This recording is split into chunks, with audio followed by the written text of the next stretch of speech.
Khamzat Chimaev and Ian Gary seemed to be having a pleasant interaction backstage at UFC Qatar, but apparently Khamzat didn't like the way Ian Gary put his hand on him, and eventually it led to him pushing him, and security ended up getting in between them. Some note the two slaps on the back that Gary does to Khamzat Chimaev may have been the thing that triggered him to cause irritation.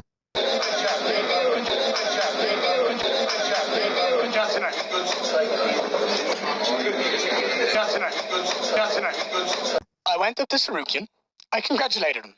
I went up to Khamzat. I said, hey, champ, what's up? When are we going to see you back? He goes, I don't know, brother. Whenever, smash. All right, cool. Sweet. Slaps me on the back. I'm like, all right, cool. Security guy gets in front of us. I'm like, we literally were just cool with each other. He's not going to fight me. And then that childish energy comes out. Yeah, fuck you, brother. Fuck you. Boom. Tries to push me. I just turned around and went, you're meant to be a champion of this sport. You're a child. You're taken away from your friend's win over here. How about you calm down, slow down, and have a bit of respect for your friend over here rather than trying to steal the headlines? Do you want the honest truth? It's little dick energy. I need to show the world I'm tough. I need to show you're the champion of the world. No one needs to see you be tough. You don't need to have these anger management issues. Just be a man. Sorry. I'll get it one day. This is what I bring. Cut your roots, meet the pop flow. Passionate heart, feel the energy glow. Across the globe, making it known in the octagon. I've brought my own throne. Hands that's in the fight. Feel the heat ignite. Victory's a goal in this passionate night. Don't punch somebody behind, like. Yeah, like they're punching, like slapping my back, I have to respect. If you want to show respect, respectful touch somebody. That's why I said tell him to touch somebody, respect. That's it. He came like there to make some hype for him, like, that guy. Trying to be corner, but never gonna be corner. He's a shit fighter. He won't beat. You can't stop me. He couldn't take me down. And Islam, he came to your camp and he couldn't do it. So try to do it yourself. Bring that belt, bring that record, and I will see you wherever you want, my friend. All the best. Black soda. Arman Sarukian got a bonus, as did Cortez Acosta, Horiguchi, and Luke Riley. Here comes Luke Riley with the KO. Bang, bang, bang. Hello everybody. I'm sure you've already saw the fight result. I've got knocked out in the second round. Congratulations, Luke Riley, on that way. Thank everybody that is supporting me. That being said, I wish you all a good night.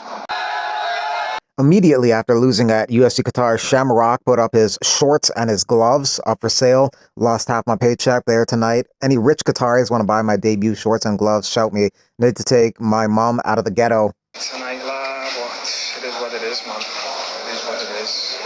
Should have done better. Should have wrestled there. Yeah. Felt like I could have beaten more. You didn't take a lot of damage tonight. Is there a chance if they said to you, hey, you can fight for the belt, but it has to be in January, could you turn around that fast? Of course. I can rest 1 week, fly to US and stay there 2 months. It's enough time to get ready. And I didn't get any injured, thank God. And they have to say that. And hopefully on Tuesday, they announced that fight and me fighting main event with Topuria. When it's going to be in Vegas or in Los Angeles. So I'm ready. I got to take that chance, and I have pretty time to get ready. I'm in fucking Morocco eating smoked duck, nigga. Stephen Wonderboy Thompson is not Mektabek Orobai, and this guy's not Mr. Beast, but he was the biggest favorite on the card at minus 1,600. Sounds pretty crazy, but he won in 33 seconds against Cerquera. Those are the prelims for UFC 323. It's headlined by Dawson versus Torres. You also got McKinney Duncan and Barber Silva.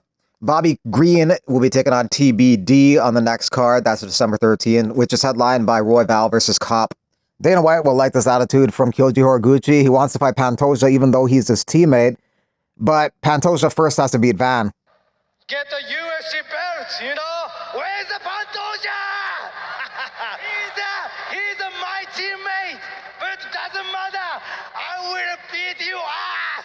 Whoa! Alexandre Pantoja. Best thing about some Middle East countries, no women's fights watering down the card. Oddly, the most boring fight of the night was the first one, which was a heavyweight contest. Some thought would end in a knockout, but came nowhere close. It was just basically a very light sparring session with minimal strikes thrown the entire fight. Our countries have history in the game. The biggest rivalry in the sport. You're Khabib's protege. I'm McGregor's protege. Let's run it back for that welterweight world title. And Islam, the ball is in your court. You choose when. You choose where. And I'll be there. But I'm telling you now, that belt ain't coming home. When the new rankings come out on Tuesday, Ian Gary will likely move up 4 spots and overtake Bilal Muhammad in the number 2 position in the rankings. So the top 5 under the champ Makhachev will be JDM, Gary, Bilal Muhammad, Michael Morales, Shavkat Rakhmonov, and Carlos Prates. So Gary will have a decent case to ask for a title shot because he will be the highest ranked guy available because JDM just fought Makhachev and lost. Dana White didn't like that report that federal regulators have flagged over 100 UFC fights this year for abnormal betting patterns. They are demanding a correction. For clarity, it was the demand for correction with the implication of coming legal action. It'd make my day. I'd have so much fun drafting discovery demands. But would TKO feel the same way about every text that night being entered into public record? The UFC would likely only face legal or regulatory trouble if they knew the fight was compromised and they let it happen anyway. But according to Dana White, they were alerted. They asked the fighter. They talked to him. They interviewed Bulgarian. They were satisfied with his answers, I suppose, because they let the bout continue. And then they called the FBI afterwards because it was suspicious. But if it is a case for over 100 fights being flagged for irregular betting patterns, that could be an issue because that may be evidence of systemic negligence. Waldo Cortez Acosta fought out his UFC contract at the UFC Qatar cards. I'm sure the UFC will re-sign him after 2 big wins this month. And also, I don't really think they can afford to get rid of top 10 ranked heavyweights. Dana White says, Qatar showed up in a huge way for our first event. Their sold-out crowd had unbelievable energy.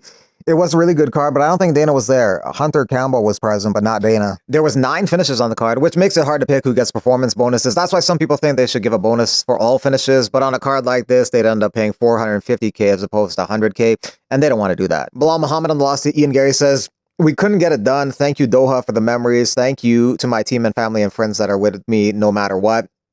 There were some close rounds in there, but he lost 30-27, 30-27, 29-28. Alonzo Menafield on his knockout loss to Volkan Oezdemir says, I'm okay, I appreciate the love, and for the haters with nothing good to say but negativity and their parlay not hitting, may you consume hot dog water and be a slave to paper money with no knowledge of real value of life. I don't think too many people bet on him. I just thought that Volkan Oezdemir winning by KO was a very natural outcome based on the styles of fighting. Alonzo Menafield is 2-3 in his last 5. His 3 losses were all KOs. Alex Perez as an underdog looked like he was en route to winning a decision over Asu Almabayev, and then he got tapped out in round 3. Perez says, well, it is what it is. On to the next one. Congrats to my opponent and his team. Perez is a lot more active the past couple of years than he was between 2021 and 2023. He had a crazy string of canceled fights. 9 out of 10 booked fights canceled. Gable Stevenson takes his second MMA fight at Anthony Pettis Fighting Championship on Sunday night.